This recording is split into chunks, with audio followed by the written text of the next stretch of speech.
ಖಾಂಡವ ದಹನ ವಿವರಣೆ. ಪಾರ್ಥ ಸುಭದ್ರ ಪರಿಣಯವಾದ ನಂತರ ಬೇಸಿಗೆಯಾದ್ದರಿಂದ ಕೃಷ್ಣಾರ್ಜುನರು ಯಮುನಾ ತೀರದಲ್ಲಿ ಜಲವನ ವಿಹಾರ ಕೈಗೊಂಡರು. ಇಬ್ಬರೂ ವಿಹರಿಸುತ್ತಾ ಬಂಡೆಕಲ್ಲೊಂದರ ಮೇಲೆ ಆಸೀನರಾಗಿ ತಮ್ಮ ಮಿತ್ರತ್ವದ ಸಿಹಿ ಘಟನೆಗಳನ್ನು ಮೆಲುಕು ಹಾಕುತ್ತಿದ್ದರು. ಹೀಗೆ ಸಂತೋಷವನ್ನು ಅನುಭವಿಸುತ್ತಿದ್ದ ಸಮಯದಲ್ಲಿ ಗೋವಿಂದ ಪಾರ್ಥರಿರುವೆಡೆಗೆ ಬ್ರಾಹ್ಮಣೋತ್ತಮನೊಬ್ಬ ಬಂದನು. ಆ ಬ್ರಾಹ್ಮಣನು ಬೃಹತ್ತಾದ ವೃಕ್ಷದಂತೆ ಎತ್ತರವಾಗಿದ್ದನು. ಮೈಕಾಂತಿ ಆಗ ತಾನೇ ಕರಗಿಸಿದ ಬಂಗಾರದ ಬಣ್ಣವನ್ನು ಹೋಲುತ್ತಿತ್ತು. ಅವನ ಗಡ್ಡ ಕೆಂಪಗಿದ್ದು ಉದಯಿಸುತ್ತಿರುವ ಆದಿತ್ಯನಂತಿದ್ದನು. ಕಪ್ಪು ವಸ್ತ್ರಗಳನ್ನು ಧರಿಸಿ ಜಟಾಧರನಾಗಿದ್ದನು. ಆ ದಿವ್ಯೋತ್ತಮನನ್ನು ನೋಡಿದ ಕೂಡಲೇ ಕೃಷ್ಣ ಅರ್ಜುನರು ಎದ್ದು ನಿಂತರು. ಕೃಷ್ಣನಿಗೆ ನಮಸ್ಕರಿಸಿದ ಆ ಬ್ರಾಹ್ಮಣನು, ಕೇಶವ ಕಿರೀಟಿಯರಿಗೆ ಪ್ರಮಾಣಗಳು. ನಾನು ಅತಿಯಾಗಿ ಸೇವಿಸುವ ವಿಪ್ರನು. ನಿಮ್ಮ ಬಳಿ ಭಿಕ್ಷೆ ಕೇಳುತ್ತಿದ್ದೇನೆ. ದಯಮಾಡಿ ನನ್ನನ್ನು ಸಂತೃಪ್ತಿಗೊಳಿಸಿ ಎಂದನು. ಇದನ್ನು ಕೇಳಿದ ಕೃಷ್ಣನು, ವಿಪ್ರೋತ್ತಮನೇ, ನಿನಗೆ ಯಾವುದರಿಂದ ತೃಪ್ತಿ ಲಭಿಸುವುದೋ ತಿಳಿಸು. ಯಾವ ರೀತಿಯ ಅನ್ನ ಬೇಕೆಂದು ಕೇಳು, ಅದನ್ನೇ ತಂದುಕೊಡುತ್ತೇವೆ ಎಂದನು. ಇದಕ್ಕೆ ಆ ವಿಪ್ರನು, ಶ್ರೇಷ್ಠರೇ, ನಾನು ಅನ್ನವನ್ನು ತಿನ್ನುವುದಿಲ್ಲ. ನಾನು ಅಗ್ನಿ.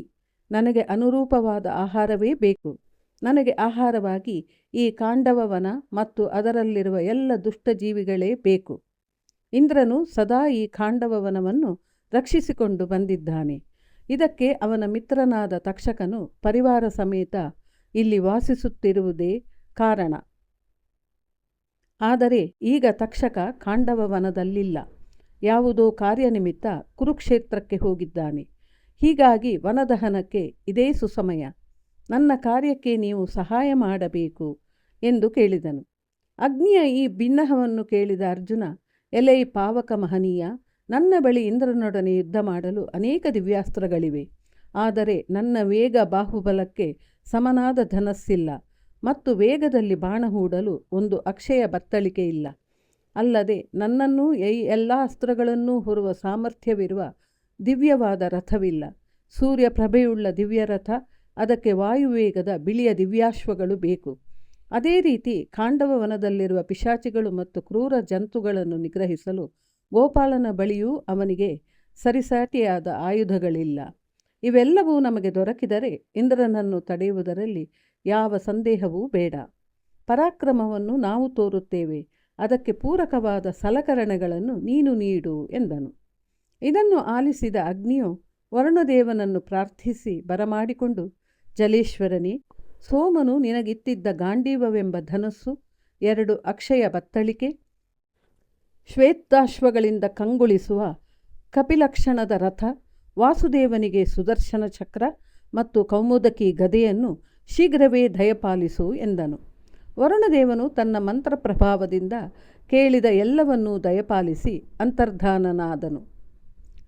ಧನಂಜಯನು ಸಕಲ ಶಸ್ತ್ರಾಸ್ತ್ರಗಳಿಂದ ಅಲಂಕೃತಗೊಂಡು ದಿವ್ಯ ರಥಕ್ಕೆ ಪ್ರದಕ್ಷಿಣೆ ಬಂದು ಅದನ್ನೇರಿ ಹಿಂದೆ ಬ್ರಹ್ಮನಿಂದ ನಿರ್ಮಿತವಾಗಿದ್ದ ಶ್ರೇಷ್ಠ ಗಾಂಡೀವವನ್ನು ಹಿಡಿದು ಸನ್ನದ್ಧನಾಗಿ ಕುಳಿತನು.